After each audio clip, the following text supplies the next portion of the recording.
Alright, video 4 on this fit that the customer complains cools at first, and then when she goes on a longer drive, it doesn't cool so well.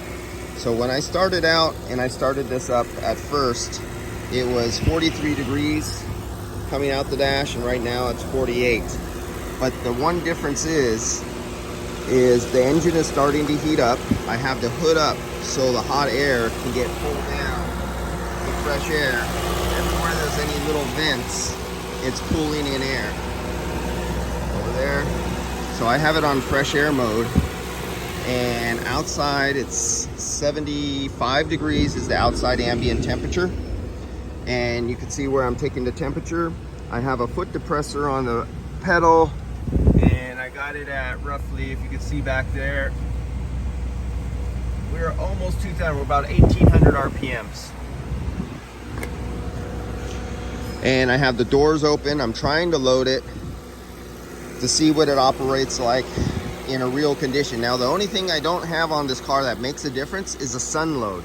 For me to get a more real, true operation, I would literally have to drive this vehicle across the street, park it over there, and have a sun load heating up the interior. That will give you a more real world situation of what's going on.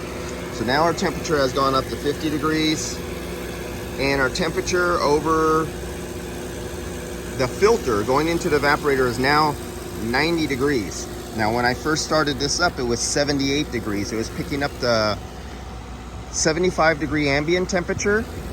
The car was parked for about an hour, and so it cooled down a little bit. So the temperature coming out of the radiator with the fans and the condenser were not hot enough to raise the temperature.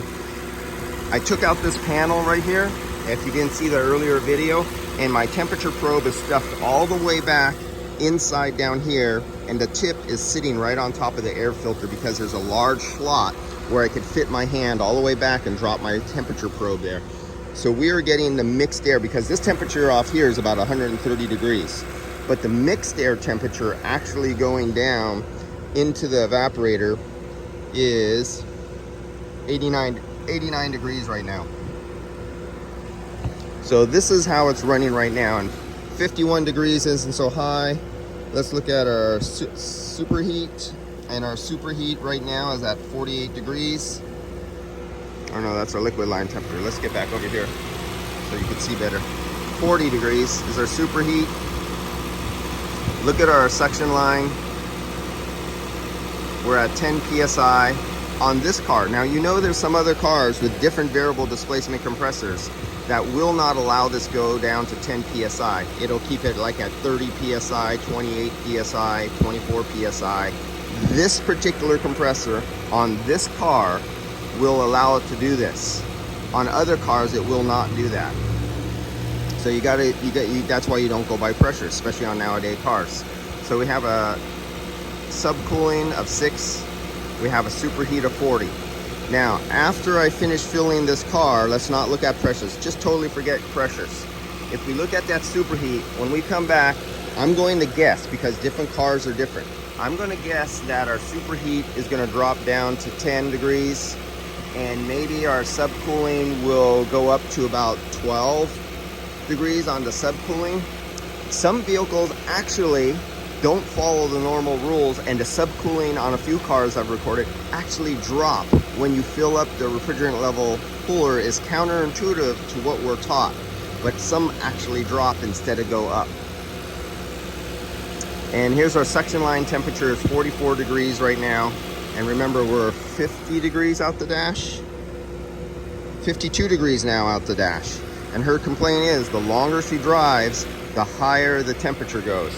But I could already tell you right now, just by looking at the superheat, and there is no rule of thumb, there is no averages, but just by working on these cars, I'm telling you that this car is a little bit low. My next video, I'm gonna recover the refrigerant out, and I'm gonna weigh the refrigerant, how many grams of refrigerant, compare it to what the sticker says it should be. Let's see, what's our sticker say it should be? Our sticker says it should be between 370 and 420 grams. So we'll take a look at that and see where it lies after I recover and see what we get out of this system. All right.